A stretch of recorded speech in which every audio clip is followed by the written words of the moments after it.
War and Peace, Book 5, Chapter 11, read from LibriVox.org by Barney Shergold. Returning from his journey through South Russia in the happiest state of mind, Pierre carried out an intention he had long of visiting his friend Bolkonsky, whom he had not seen for 2 years. Bogucharov lay in a flat, uninteresting part of the country, among fields and forests of fir and birch, which were partly cut down. The house lay behind a newly dug pond filled with water to the brink, and with banks still bare of grass. It was at the end of a village that stretched along the high road in the midst of a young copse in which were a few fir trees. The homestead consisted of a threshing floor, outhouses, stables, a bath-house, a lodge, and a large brick house with a semicircular facade still in course of construction. Round the house was a garden newly laid out. The fences and gates were new and solid. 2 fire pumps and a water cart, painted green, stood in a shed. The paths were straight, the bridges were strong and had handrails. Everything bore an impress of tidiness and good management. Some domestic serfs Pierre met, in reply to inquiries as to where the prince lived, pointed out a small, newly built lodge close to the pond. Anton, a man who had looked after Prince Andrew in his boyhood, helped Pierre out of his carriage, said that the prince was at home, and showed him into a clean little anteroom. Pierre was struck by the modesty of the small, though clean house, after the brilliant surroundings in which he had last met his friend in Petersburg. He quickly entered the small reception room, with its still unplastered wooden walls, redolent of pine, and would have gone further, but Anton ran ahead on tiptoe and knocked at a door. "Well, what is it?" came a sharp, unpleasant voice. "Our visitor," answered Anton. "Ask him to wait." And the sound was heard of a chair being pushed back. Pierre went with rapid steps to the door, and suddenly came face to face with Prince Andrew, who came out frowning and looked old. Pierre embraced him, and lifting his spectacles, kissed his friend on the cheek and looked at him closely. "Well, I did not expect you. I am very glad," said Prince Andrew. Pierre said nothing. He looked fixedly at his friend with surprise. He was struck by the change in him. His words were kindly, and there was a smile on his lips and face, but his eyes were dull and lifeless, and in spite of his evident wish to do so, he could not give them a joyous and glad sparkle. Prince Andrew had grown thinner, paler, and more manly-looking, but what amazed and estranged Pierre, till he got used to it, were his inertia and wrinkle on his brow, indicating prolonged concentration on some one thought. As is usually the case with people meeting after a prolonged separation, it was long before their conversation could settle on anything. They put questions and gave brief replies about things that they knew ought to be talked over at length. At last the conversation gradually settled on some of the topics at first lightly touched on: their past life, plans for the future, Pierre's journeys and occupations, the war, and so on. The preoccupation and despondency which Pierre had noticed in his friend's look was now still more clearly expressed in the smile with which he listened to Pierre, especially when he spoke with joyful animation of the past or the future. It was as if Prince Andrew would have liked to sympathize with what Pierre was saying, but could not. The latter began to feel that it was in bad taste to speak of his enthusiasms, dreams, and hopes of happiness or goodness in Prince Andrew's presence. He was ashamed to express his new Masonic views, which had been particularly revived and strengthened by his late tour. He checked himself, fearing to seem naive, yet he felt an irresistible desire to show his friend, as soon as possible, that he was now a quite different and better Pierre than he had been in Petersburg. "I can't tell you how much I have lived through since then. I hardly know myself." "Yes, we have altered much, very much, since then," said Prince Andrew. "Well, and you, what are your plans?" "Plans?" repeated Prince Andrew ironically. "My plans?" he said, as if astonished at the word. "Well, you see, I'm building. I mean to settle here altogether next year." Pierre looked silently and searchingly into Prince Andrew's face, which had grown much older. "No, I mean to ask," Pierre began, but Prince Andrew interrupted him. "But why talk of me? Talk to me, yes. Tell me about your travels and all you have been doing on your estates." Pierre began describing what he had done on his estates, trying as far as possible to conceal his own part in the improvements that had been made. Prince Andrew several times prompted Pierre's story of what he had been doing, as though it were an all old-time story, and he listened not only without interest, but even as if ashamed of what Pierre was telling him. Pierre felt uncomfortable and even depressed in his friend's company, and at last became silent. "I'll tell you what, my dear fellow," said Prince Andrew, who evidently also felt depressed and constrained with his visitor, "I am only bivouacking here, and have just come to look around. I am going back to my sister today. I will introduce you to her.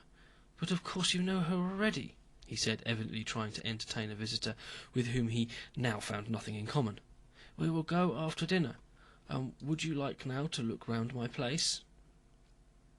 They went out and walked about till dinner time, talking of the political news and common acquaintances like people who do not know each other intimately.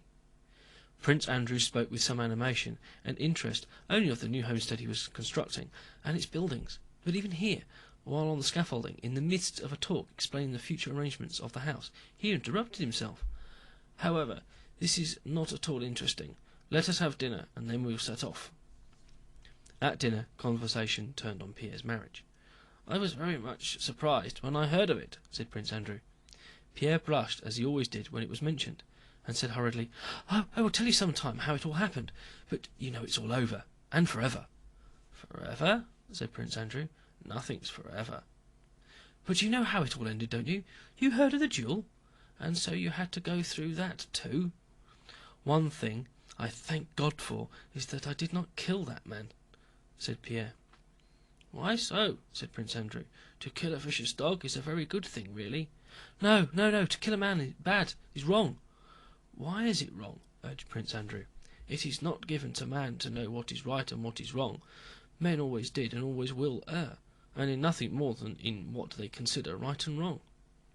"What does harm to another is wrong," said Pierre, feeling with pleasure that for the first time since his arrival Prince Andrew was roused, had begun to talk, and wanted to express what had brought him to his present state. "And who has told you what is bad for another man?" he asked.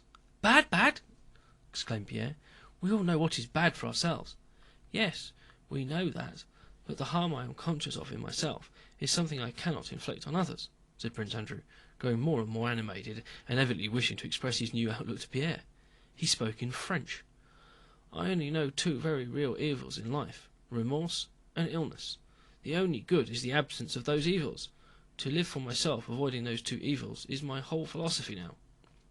"And love of one's neighbour, and self-sacrifice," began Pierre. "No, I can't agree with you. To live only so as not to do evil and not to have repent is not enough. I lived like that. I lived for myself and ruined my life.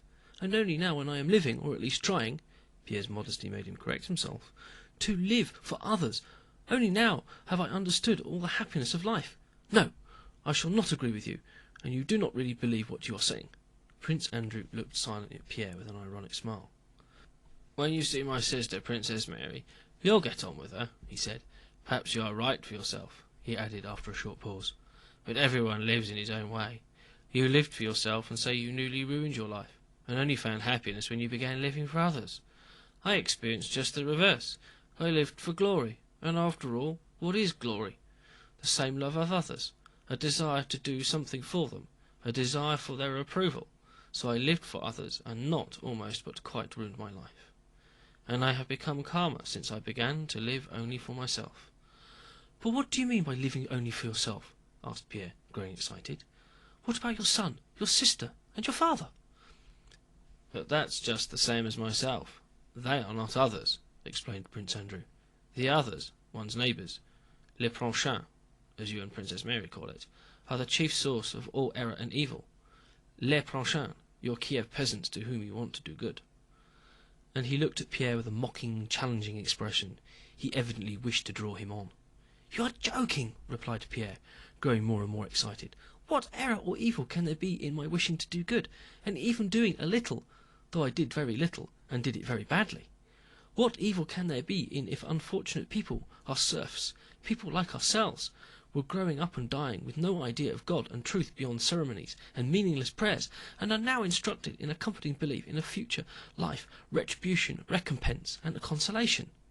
What evil and error are there in it, if people were dying of disease without help while material assistance could so easily be rendered, and I supplied them with a doctor, hospital, and an asylum for the aged. And is it not a palpable and questionable good if a peasant or a woman with a baby has no rest day or night, and I give them rest and leisure?" said Pierre, hurrying and lisping. "And I have done that through badly and to a small extent, but I have done something toward it, and you cannot persuade me that it was not a good action. And more than that, you can't make me believe that you do not think so yourself. And the main thing is," he continued, "that I know, and for certain, that the enjoyment of doing this is the only sure happiness in life." "Yes, but if you put it like that, it's quite a different matter," said Prince Andrew. "I build a house and lay out a garden, and you build hospitals. The one and the other may serve as a pastime, but what's right and what's good must be judged by one who knows all, but not by us. Well, you want an argument," he added. "Come on, then." They rose from the table and sat down in the entrance porch, which served as a veranda. "Come, let's argue then," said Prince Andrew. "You talk of schools," he went on, crooking a finger, "education and so forth. That is, you want to raise him," pointing to a peasant who passed by them taking off his cap, "from his animal condition, and awaken him in spiritual needs, while it seems to me that animal happiness is the only happiness possible, and that is just what you want to deprive him of. I envy him, but you want to make him what I am, without giving him my means. Then you say, lighten his toil. But as I see it, physical labour is as essential to him, as much as a condition of his existence, as mental activity is to you or me. You can't help thinking. I go to bed after 2 in the morning. Thoughts come, and I can't sleep but toss about till dawn, because I think, and I can't help thinking, just as he can't help ploughing and mowing. If he didn't, he would go to the drink shop or fall ill. Just as I would not stand his terrible physical labour, which should die of it within a week, so he could not stand my physical idleness, but would grow fat and die.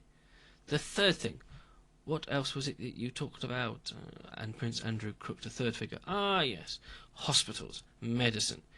He has a fit, he is dying, and you come and bleed him and patch him up. He will drag about as a cripple, a burden to everybody for another 10 years. It would be far easier and simpler for him to die. Others are being born, and there are plenty of them as it is. It would be different if you grudged losing a labourer. That's how I regard him. But you want to cure him from love of him, and he does not want that. And besides, what a notion that medicine ever cured anyone. Killed them, yes," said he, frowning angrily and turning away from Pierre. Prince Andrew expressed his ideas so clearly and distinctly that it was evident that he had reflected on the subject more than once, and he spoke readily and rapidly like a man who has not talked for a long time. His glance became more animated as his conclusions became more hopeless. "Oh, that is dreadful, dreadful," said Pierre. "I don't understand how one can live with such ideas. I had such moments myself not long ago in Moscow and when travelling, but at such times I collapse so that I don't live at all. Everything seems hateful to me, myself most of all. Then I don't eat, don't wash. And how is it with you?" "Why not wash? That is not cleanly," said Prince Andrew. "On the contrary, one must try to make one's life as pleasant as possible. I am alive, that is not my fault, so I must live out my life as best as I can without hurting others." "But with such ideas, what motive have you for living? One would sit without moving, undertaking nothing." "Life as it is leaves no one peace. I should be thankful to do nothing, but here on the one hand the local nobility have done me the honour to choose me to be their marshal. It was all I could do to get out of it. They could not understand that I have not the necessary qualifications for it, the kind of good-natured, fussy shallowness necessary for the position. Then there's this house, which must be built in order to have a nook of one's own in which to be quiet. And now there's this recruiting." "Why aren't you serving in the army?" "After Austerlitz?" said Prince Andrew gloomily. "No, thank you very much. I have promised myself not to serve again in the active Russian army, and I won't. Not even Bonaparte were here at Smolensk, threatening Bald Hills. Even then I wouldn't serve in the Russian army. Well, as I was saying," he continued, recovering his composure, "now there's this recruiting. My father is chief in command of the 3rd District, and my only way of avoiding active service is to serve under him." "Then you are serving?" "I am." He paused a little while. "And why do you serve?" "Why, for this reason. My father is one of the most remarkable men of his time, but he is growing old, and though not exactly cruel, he has too energetic a character. He is so accustomed to unlimited power that he is terrible, and now he has this authority of a commander-in-chief of the recruiting granted by the Emperor. If I had been 2 hours late a fortnight ago, he would have had a paymaster's clerk at Yukhanova, hanged," said Prince Andrew with a smile. "So I am serving because I alone have any influence with my father, and now and then can save him from actions which torment him afterwards." "Well, there you see." "Yes, but it is not as you imagine," Prince Andrew continued.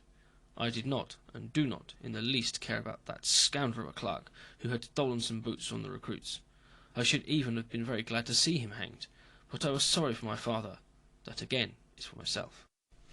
Prince Andrew grew more and more animated. His eyes glittered feverishly, while he tried to prove to Pierre that in his actions there was no desire to do good to his neighbour. "There now, you wish to liberate your serfs," he continued. "That is a very good thing, but not for you. I don't suppose you ever had anyone flogged or sent to Siberia, and still less for your serfs. If they are beaten, flogged, or sent to Siberia, I don't suppose they are any the worse off. In Siberia they lead the same animal life, and the stripes on their bodies heal, and they are happy as before. But it is a good thing for the proprietors who perish morally, bring remorse upon themselves, stifle this remorse and grow callous, as a result of being able to inflict punishments justly and unjustly. It is those people I pity, and for their sake I should like to liberate the serfs. You may not have seen, but I have seen, how good men brought up in those traditions of unlimited power, in times when they grow more irritable, become cruel and harsh, and are conscious of it, but cannot restrain themselves, and grow more and more miserable." Prince Andrew spoke so earnestly that Pierre could not help thinking that there were thoughts that had been suggested to Prince Andrew by his father's case. He did not reply. "So, that's what I am sorry for. Human dignity, peace of mind, purity, and not the serfs' backs and foreheads, which beat and shave as you may, always remain the same backs and foreheads." "No, no, 1,000 times no, I shall never agree with you," said Pierre. End of chapter 11.